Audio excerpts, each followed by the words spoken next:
Estamos voltando com o nosso programa 2 ou Mais. E hoje falando sobre a Basílica, hoje que celebramos a dedicação da Basílica de São Pedro e São Paulo. E falando também um pouco sobre a vida desses dois alicerces, né? Dois apóstolos tão grandes presentes na nossa igreja.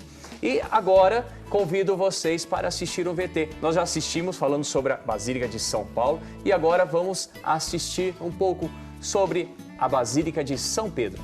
Vamos assistir juntos.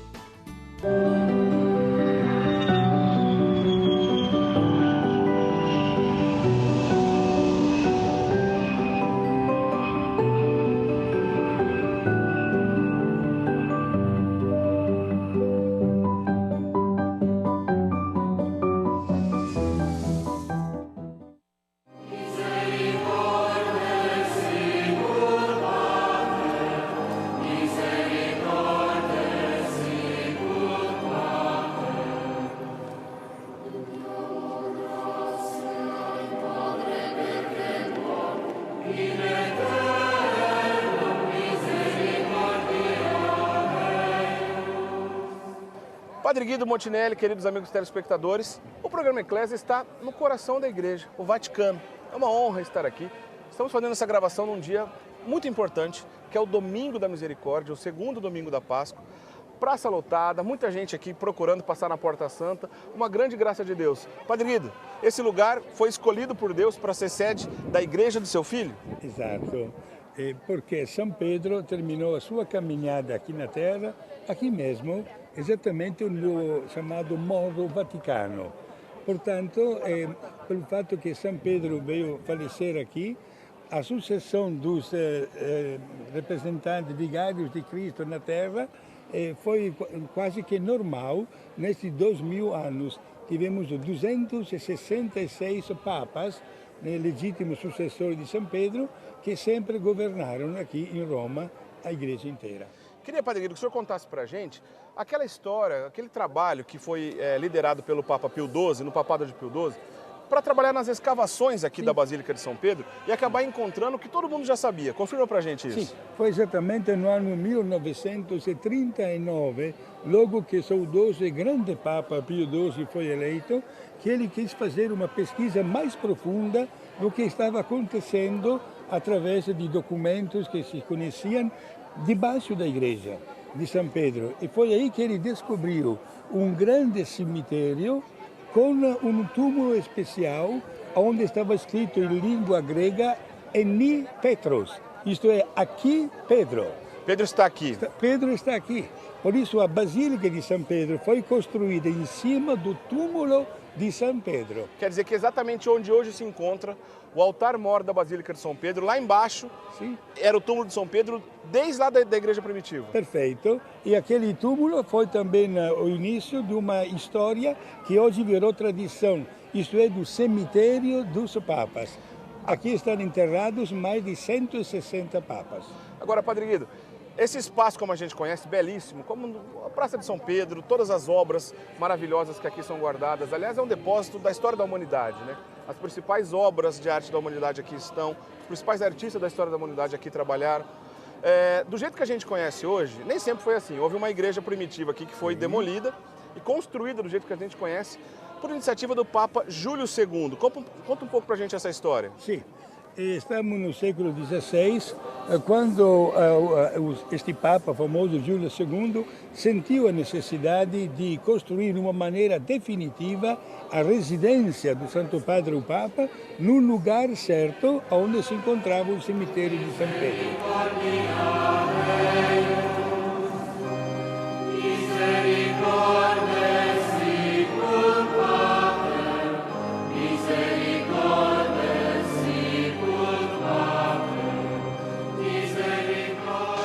João Paulo II sofreu um atentado bem no meio da Praça de São Pedro no ano de 1981, era 13 de maio daquele ano.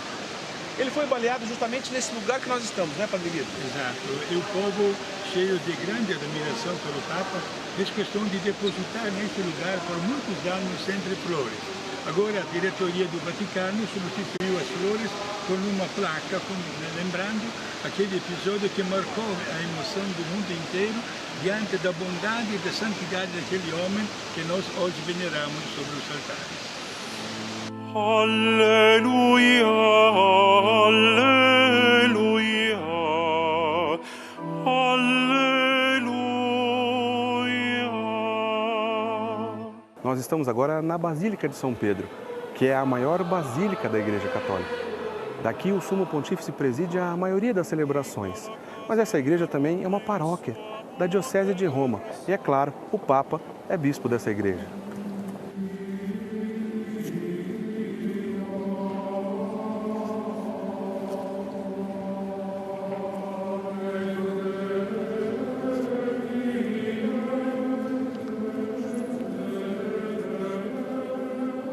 Padre Guido, a gente está dentro da Basílica de São Pedro. Eu tenho certeza que todo católico no mundo todo sonha em um dia estar justamente onde a gente está visitando nesse momento, né? Esta basílica é um símbolo da expressão da fé do povo cristão no decorrer dos séculos e permanece hoje como um marco fundamental desta fé que deve cada vez mais aumentar, porque hoje somos nós os continuadores da obra de Cristo, os apóstolos dos tempos modernos, e devemos mostrar toda a nossa fidelidade ao Santo Padre que aqui reside.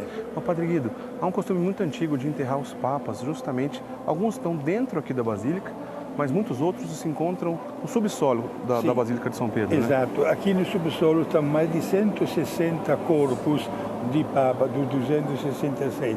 Muitos outros papas preferiram as catacumbas. E os restos mortais encontram-se sempre aqui nos arredores de Roma, sepultados nas catacumbas.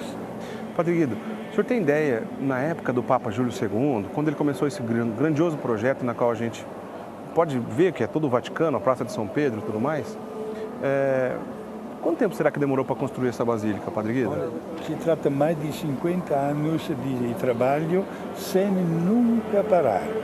Foi uma obra colossal, faraônica, digamos assim, mas o Papa Júlio II fez questão de construir esta obra para que fosse mesmo um marco da vida cristã. Padre Guido, aqui é a Basílica de São Pedro, é a referência, é o coração da Igreja Católica do mundo todo. Mas a Cátedra do Papa não é exatamente onde a gente se encontra agora, né? Exato. Nós temos aqui em Roma uma outra basílica dedicada a São Giovanni Latrão, que por mais de 1500 anos foi a residência do Papa e foi exatamente, como você acaba de dizer, a Cátedra de São Pedro. Sim. E depois o Papa Júlio II preferiu construir esta obra, repito, muito grande, mas baseada na estrutura do túmulo de São Pedro, que corresponde exatamente no andar de baixo do altar-mor desta basílica.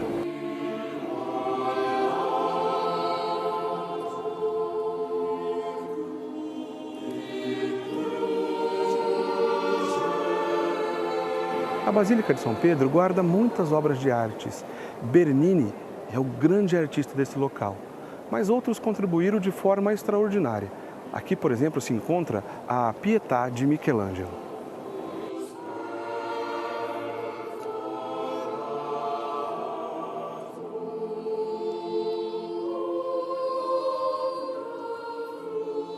Padre Guido, a principal inscrição em latim que a gente encontra aqui dentro da Basílica de São Pedro significa o quê? É a expressão com a qual Jesus entregou para São Pedro o primado da igreja, dizendo o seguinte: Tu és Pedro, e sobre esta pedra edificarei a minha igreja, e as portas do inferno não prevalecerão contra elas. Eu dar-te-ei as chaves do reino do céu. Tudo que tu ligares na terra será ligado no céu, tudo que tu desligares também será desligado no céu. Esta frase, que é fundamental e que identifica a autoridade máxima do Papa como representante vigário de Cristo aqui na Terra, está esculpida em caráteres bem grandes ao redor de toda esta igreja.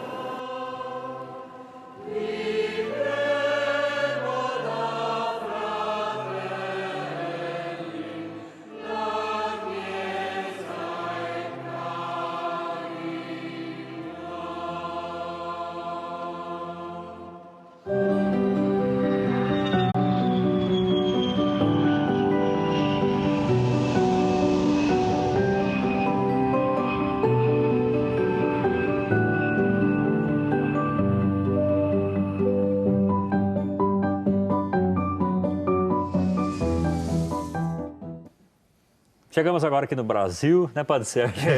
De Roma para o Brasil. Que maravilha, né? A Bênção. gente perceber essa igreja tão maravilhosa e principalmente, né, toda essa vida tão entregue à igreja, como o Papa Francisco. A gente estava conversando aqui sobre a presença dele tão forte na igreja. Eu acredito que o Papa Francisco, né, traz muito, né, de São Pedro, traz muito de São Paulo. Né? São Paulo, aquela igreja que avança, né, que não tem medo. Né? E Pedro também, aquela igreja, sabe, que fundamentada numa pedra, coragem, que tem a força. Agora vamos perguntar um pouquinho sobre São Pedro e São Paulo. Né? Como que eles se conheceram, Beto? Olha, a conversão de Paulo foi traumática, né? Vamos assim dizer, porque ele era um judeu de elite, zeloso, que se transformou num seguidor de Cristo, odiado.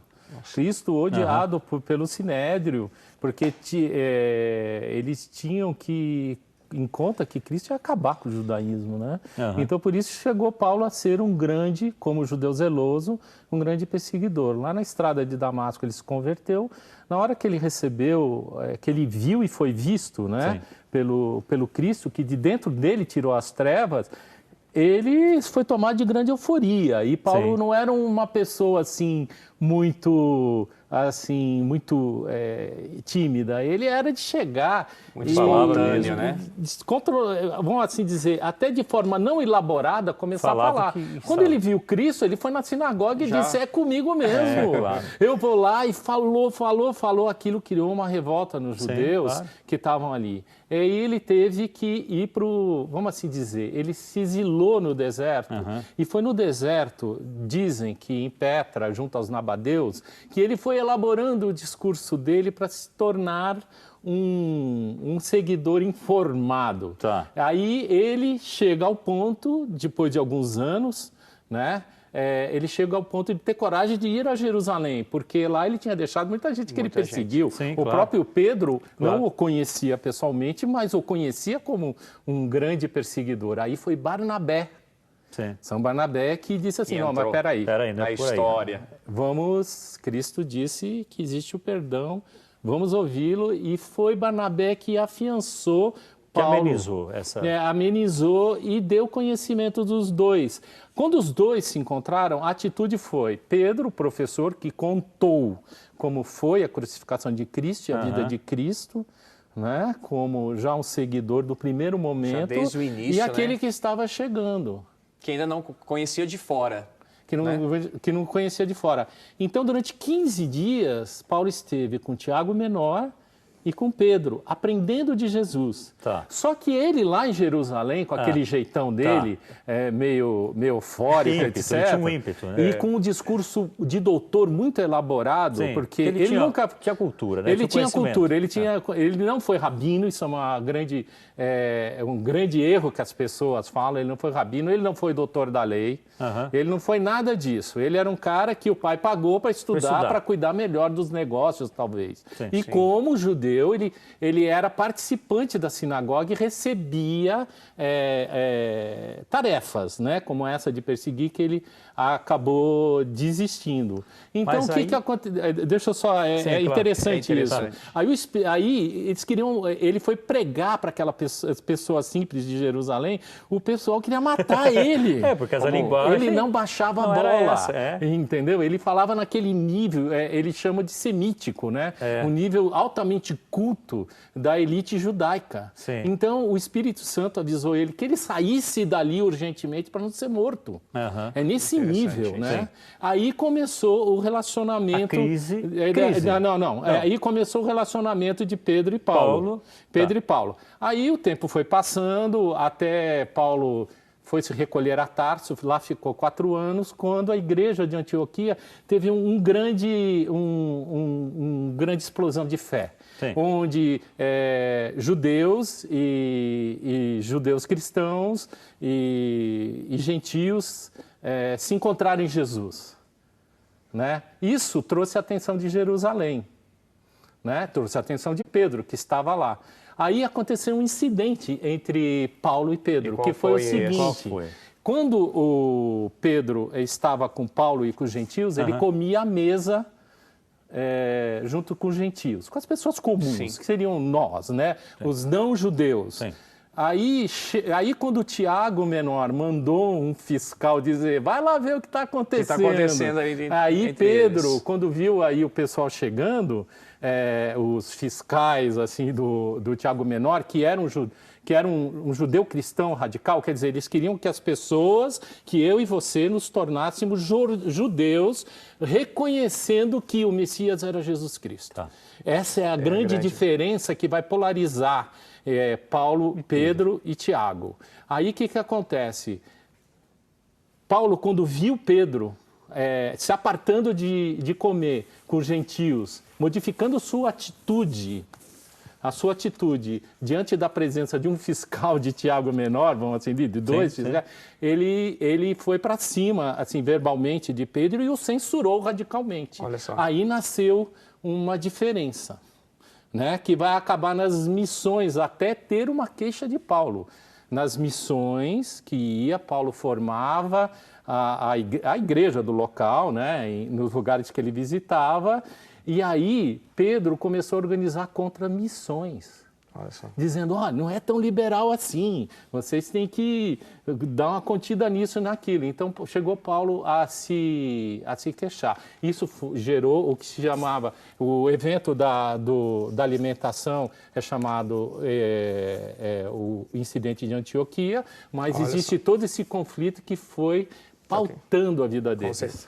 Beto, nós recebemos aqui várias ligações, novos sócios, né? Temos muitos novos sócios aqui. Queremos mandar um grande beijo e rezar pela Marlene Vieira Parabelo, de Campinas, São Paulo, ficou sócia aqui da Associação do Senhor Jesus. E ela diz assim, oração pela saúde de toda a sua família. Tem mais aí, Padre Rodrigo? Tem. A Juliana Jaqueline Rossi, lá de Pinhalzinho, São Paulo, que também ficou sócia, e pede oração por sua saúde e também por toda a sua família. Obrigado, Juliana. Deus te abençoe muito, né? Você está evangelizando conosco. Você tem várias pessoas. Aí tem mais uma aqui, ó. Delmira de Deus, olha, Delmira de Deus, nome bonito, lá de Monte Azul, Minas Gerais. Também se tornou sócia hoje aqui no nosso programa 2 ou Mais. E pede oração pelo seu filho, Alício, que se encontra preso. E pede a libertação também por toda a sua família. Nós estaremos aí rezando,